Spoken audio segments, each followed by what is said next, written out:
जी नमस्कार, मैं हूँ प्रज्ञा रश्मि और स्वागत है आप सभी का हमारे YouTube चैनल हिंदी ज्ञान वाहिनी पर।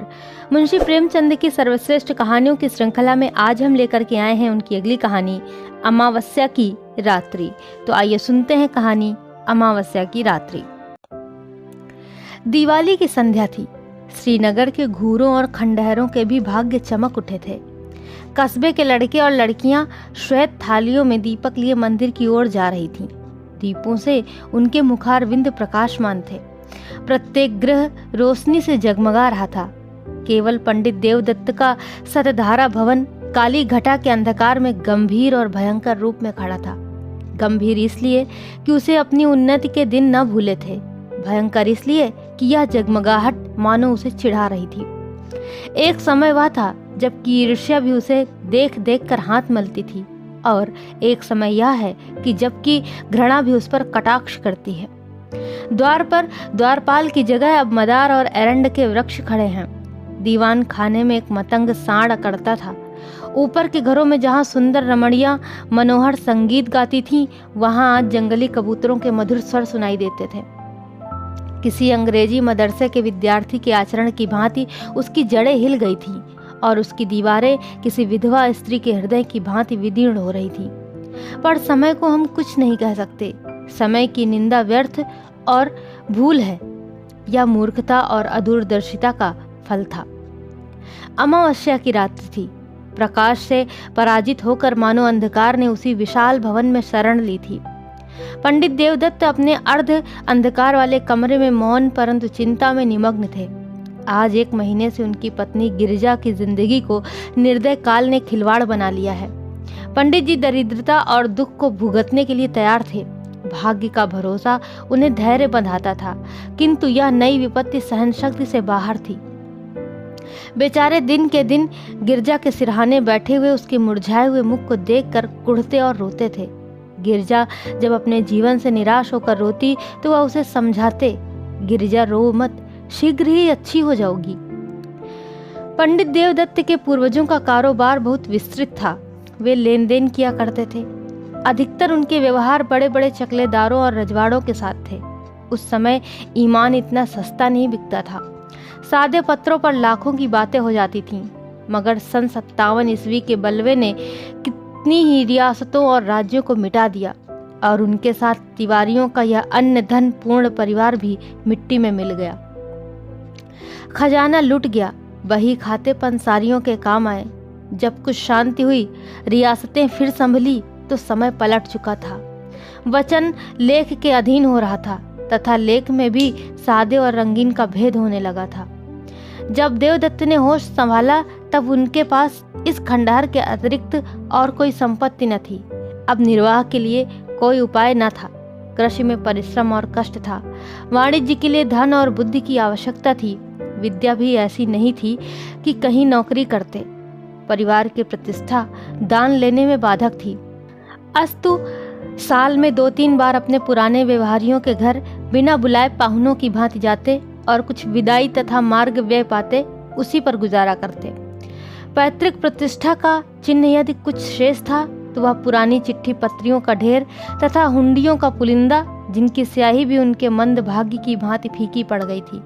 पंडित देवदत्त उन्हें प्राणों से भी अधिक प्रिय समझते। द्वितीया के दिन जब घर घर लक्ष्मी की पूजा होती है, पंडित जी ठाट बाट से इन पुलिंदों की पूजा करते। लक्ष्मी ना सही, लक्ष्मी का स्मारक चिन्ह ही सही। दूज का दिन पंडित जी के प्रतिष्ठा के श्रद्धा का दिन था। इसे चाहे विडंबना कहो चाहे मूर्खता, परंतु श्रीमान पंडित महाशय को उन पत्रों पर बड़ा अभिमान था। जब गांव में कोई विवाद छिड़ जाता तो यह सड़े गले कागजों की सेना ही बहुत काम कर जाती और प्रतिवादी शत्रु को हार माननी पड़ती। यदि 70 पीढ़ियों से शस्त्र की सूरत न देखने पर भी लोग क्षत्रिय होने का अभिमान करते हैं, तो पंडित देवदत्त का उन लेखों पर अभिमान करना अनुचित नहीं कहा जा सकता, जिसमें 70,000 रुपयों की रकम छिपी हुई थी। वही अमावस्या की रात्रि थी, किंतु दीपमालिका अपनी अल्प जीवनी समाप्त कर चुकी थी। चारों ओर जुआरियों के लिए यह शकुन की रात्रि थी, क्योंकि आज की हार साल भर की हार होती है। लक्ष्मी के आगमन की धूम थी। कौड़ियों पर अशर्फियां लुट रही थीं। भट्टियों में शराब के बदले पानी बिक रहा था। पंडित देवदत्त के अतिरिक्त कस्बे में कोई ऐसा मनुष्य नहीं था जो कि दूसरों की कमाई समेटने की धुन में न हो। आज भोर से ही गिरिजा की अवस्था शोचनीय थी। विषम जर उसे एक एक क्षण में मूर्छित कर रहा था। एकाएक उसने चौंक कर आंखें खोली और अत्यंत क्षीण स्वर में कहा, आज तो दिवाली है। देवदत्त ऐसा निराश हो रहा था कि गिरजा को चैतन्य देखकर भी उसे आनंद नहीं हुआ। बोला, हाँ, आज दिवाली है। गिरजा ने आंसू भरी दृष्टि से इधर उधर देखकर कहा, हमारे घर में क्या दीपक न जलेंगे? देवदत्त फूट फूट कर रोने लगा। गिरिजा ने फिर उसी स्वर में कहा, देखो, आज बरस भर के दिन भी घर अंधेरा रह गया। मुझे उठा दो, मैं भी अपने घर के दिए जलाऊंगी। ये बातें देवदत्त के हृदय में चुभी जाती थीं। मनुष्य की अंतिम घड़ी लालसाओं और भावनाओं में व्यतीत होती है। इस नगर में लाला शंकर दास अच्छे प्रसिद्ध वैद्य थे। अपने प्राण संजीवन औषधालय में दवाओं के स्थान पर छापने का प्रेस रखे हुए थे। दवाइयाँ कम बनती थी, इश्तहार अधिक प्रकाशित होते थे। वे कहा करते थे कि बीमारी केवल रईसों का ढकोसला है और पॉलिटिकल इकोनॉमी के अनुसार इस विलास पदार्थ से जितना अधिक संभव हो टैक्स लेना चाहिए। यदि कोई निर्धन है तो हो, यदि कोई मरता है तो मरे, उसे क्या अधिकार है कि बीमार पड़े और मुफ्त में दवा कराए? भारतवर्ष की यह दशा अधिकतर मुफ्त दवा कराने से हुई है। इसने मनुष्य को असावधान और बलहीन बना दिया है। देवदत्त महीने भर नित्य उनके निकट दवा लेने आता था, परंतु वैद्य जी कभी उसकी ओर इतना ध्यान नहीं देते थे कि वह अपनी शोचनीय दशा प्रकट कर सके। वैद्य जी के हृदय के कोमल भाग तक पहुंचने के लिए देवदत्त ने बहुत कुछ हाथ पैर चलाए। वह आंखों में आंसू भरे आता, किंतु वैद्य जी का हृदय ठोस था, उसमें कोमल भाव था ही नहीं। वही अमावस्या की डरावनी रात थी। गगन मंडल में तारे आधी रात के बीतने पर और भी अधिक प्रकाशित हो रहे थे, मानो श्रीनगर की बुझी हुई दिवाली पर कटाक्ष युक्त आनंद के साथ मुस्कुरा रहे थे। देवदत्त बेचैनी की दशा में गिरजा के सिरहाने से उठे और वैद्य जी के मकान की ओर चले। वे जानते थे कि लाला जी बिना फीस लिए कदापि नहीं आएंगे, किंतु हताश होने पर भी आशा पीछा नहीं छोड़ती। देवदत्त कदम आगे बढ़ाते चले जाते थे। हकीम जी उस समय अपने रामबाण बिंदु का विज्ञापन लिखने में व्यस्त थे। उस विज्ञापन की भावप्रद भाषा तथा आकर्षण शक्ति देखकर कह नहीं सकते कि वे वैद्य शिरोमणि थे या सुलेखक विद्यावारिधि। पाठक या श्रोता, आप उनके उर्दू विज्ञापन का साक्षात दर्शन कर लें। नाजरीन, आप जानते हैं कि मैं कौन हूँ। आपका जर्द चेहरा, आपका तने लागिर, आपका जरा सी मेहनत में बेदम हो जाना, आपका लज्जात दुनिया में महरूम रहना, आपका खाना तरीकी, यह सब इस सवाल का नफी में जवाब देते हैं। सुनिए, मैं कौन हूँ? मैं वह शख्स हूँ जिसने इमराज इंसानी को पर्दे दुनिया से गायब कर देने का बीड़ा उठाया है, जिसने इश्तहारबाज या फरोश गंदमनुमा बने हुए हकीमों को बेखबर व बुन से खोद कर दुनिया को पाक कर देने का अज़्म विल जज़्म कर लिया है। मैं वह हैरत अंगेज इंसान ज़ईफ़ुल बयान हूँ जो नाशाद को दिलशाद, नामुराद को बामुराद, भगोड़े को दिलेर, गीदड़ को शेर बनाता है। और यह किसी जादू से नहीं, मंत्र से नहीं, वह मेरी ईजाद करदा अमृत बिंदु के अदना करिश्मे हैं। अमृत बिंदु क्या है, इसे कुछ मैं ही जानता हूँ। महर्षि अगस्त्य ने धन्वंतरी के कानों में इसका नुस्खा बतलाया था। जिस वक्त आप वीपी पार्सल खोलेंगे, आप पर उसकी हकीकत रोशन हो जाएगी। यह आबे हयात है। यह मर्दानगी का जौहर, फरजानगी का अक्सीर, अक्ल का मुरब्बा और जेहन का शकील है।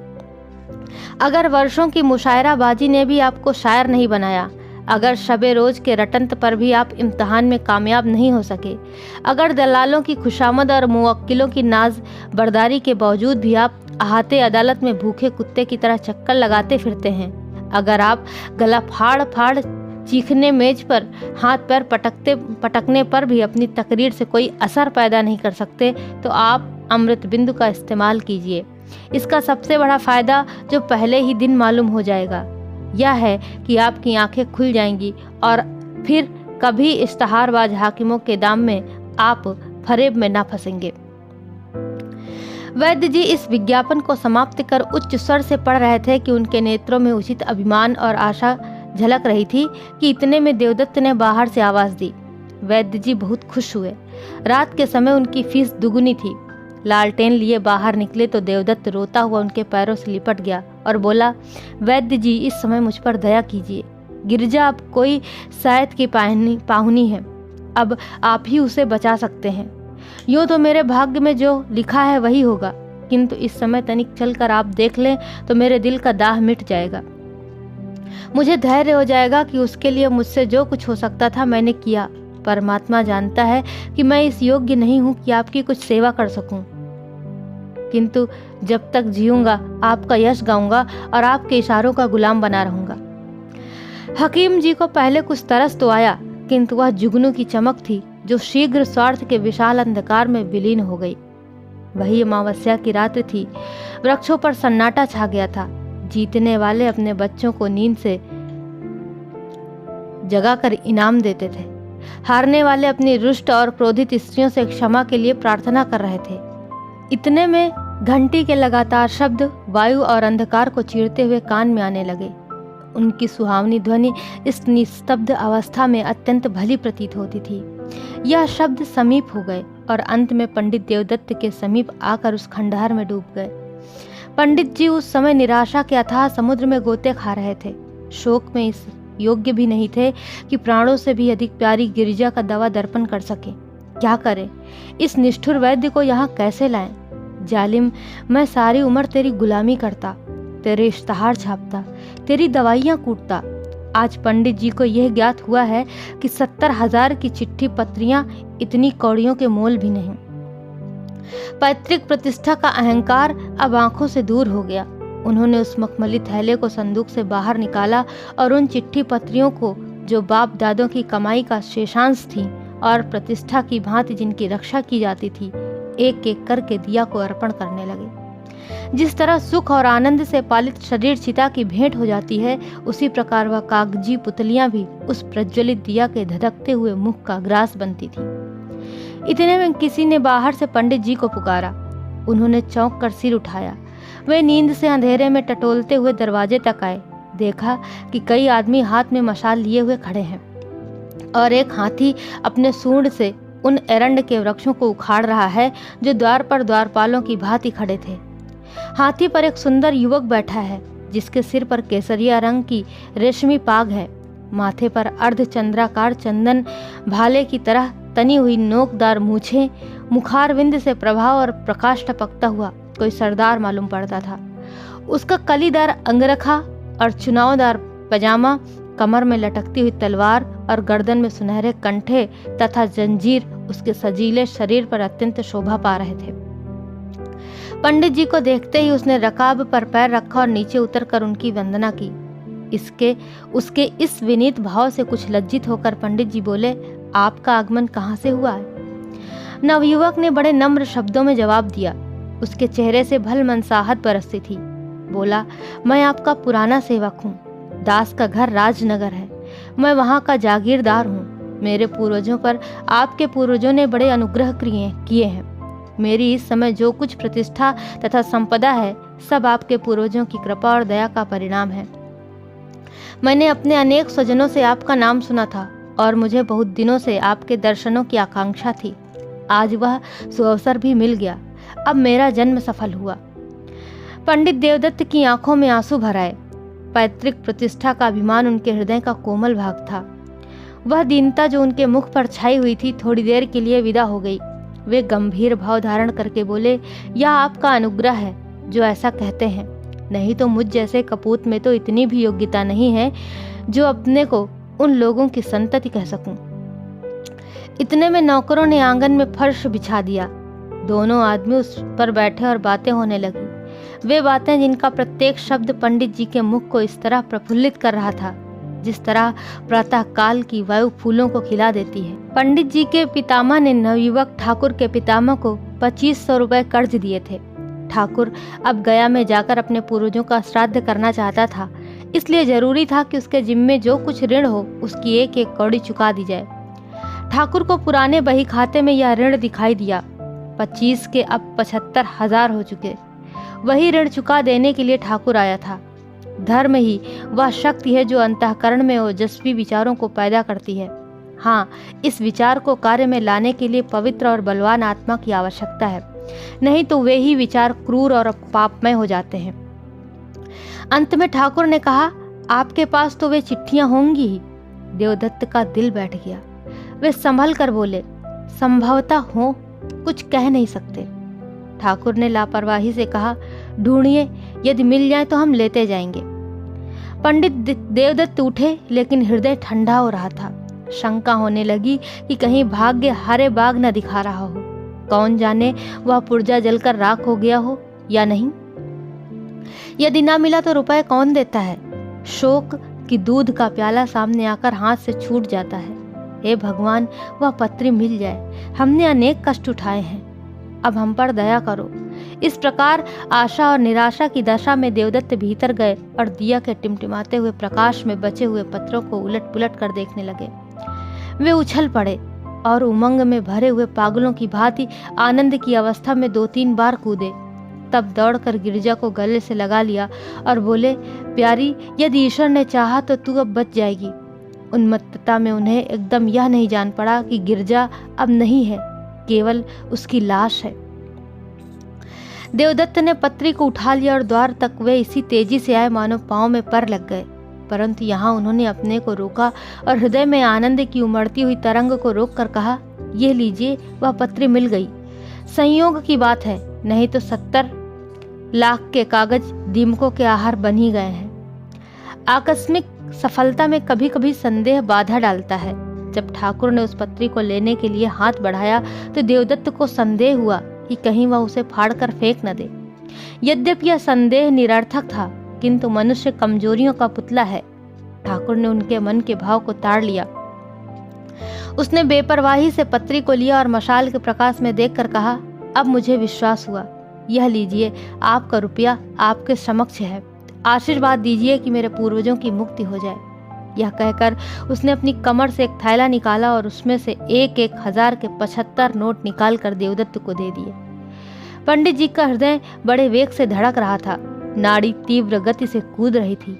उन्होंने चारों ओर चौकन्नी दृष्टि से देखा कि कहीं कोई दूसरा तो नहीं खड़ा है, और तब कांपते हुए हाथों से नोटों को ले लिया।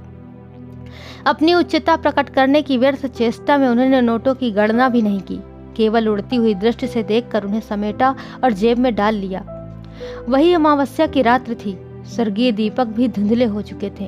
उनकी यात्रा सूर्य नारायण के आने की सूचना दे रही थी। उदयाचल फिरोजी बाना पहन चुका था। अस्ताचल में भी हल्के श्वेत रंग की आभा दिखाई दे रही थी। पंडित देवदत्त ठाकुर को विदा करके घर चले। उस समय उनका हृदय उदारता के निर्मल प्रकाश से प्रकाशित हो रहा था। कोई प्रार्थी उस समय उनके घर से निराश नहीं जा सकता था। सत्यनारायण की कथा धूमधाम से सुनने का निश्चय हो चुका था। गिरजा के लिए कपड़े और गहने के विचार ठीक हो गए। अंतःपुर में ही उन्होंने शालिग्राम के सम्मुख मनसा वाचा कर्मणा सिर झुकाया और तब शेष चिट्ठी पत्रियों को समेटकर उसी मखमली थैले में रख दिया। किंतु अब उनका यह विचार नहीं था कि संभवतः उन मुर्दों में भी कोई जीवित हो उठे, वरन जीविका से निश्चिंत हो अब वे पैतृक प्रतिष्ठा पर अभिमान कर सकते थे। उस समय वे धैर्य और उत्साह के नशे में मस्त थे। बस अब मुझे जिंदगी में अधिक संपदा की जरूरत नहीं। ईश्वर ने मुझे इतना दे दिया है, इसमें मेरी और गिरिजा की जिंदगी आराम से कट जाएगी। उन्हें क्या खबर थी कि गिरिजा की जिंदगी पहले ही कट चुकी है। उनके दिल में यह विचार गुदगुदा रहा था कि जिस समय गिरिजा इस आनंद समाचार को सुनेगी उस समय अवश्य उठ बैठेगी। चिंता और कष्ट ने ही उसकी ऐसी दुर्गति बना दी है। जिसे भरपेट रोटी कभी नहीं नसीब हुई, जो कभी नैराश्यमय धर्म और निर्धनता के हृदय विदारक बंधन से मुक्त न हुई, उसकी दशा इसके सिवा और हो ही क्या सकती है। यह सोचते हुए वे गिरिजा के पास गए और आहिस्ता से हिलाकर बोले, गिरिजा, आंखें खोलो, देखो ईश्वर ने तुम्हारी विनती सुन ली और हमारे ऊपर दया की। कैसी तबीयत है। किंतु जब गिरिजा तनिक भी न मिनकी तब उन्होंने चादर उठा दी और उसके मुख की ओर देखा। हृदय से करुणात्मक ठंडी आह निकली। वे वहीं सिर थाम कर बैठ गए। आंखों से शोणित की बूंदें सी टपक पड़ी। आह, क्या ये संपदा इतने महंगे मूल्य पर मिली है। क्या परमात्मा के दरबार से मुझे इस प्यारी जान का मूल्य दिया गया है? ईश्वर, तुम खूब न्याय करते हो। मुझे गिरिजा की आवश्यकता है, रुपयों की आवश्यकता नहीं। यह सौदा तो बड़ा महंगा है। अमावस्या की अंधेरी रात गिरिजा के अंधकार में जीवन की भांति समाप्त हो चुकी थी। खेतों में हल चलाने वाले किसान ऊंचे और सुहावने स्वर से गा रहे थे।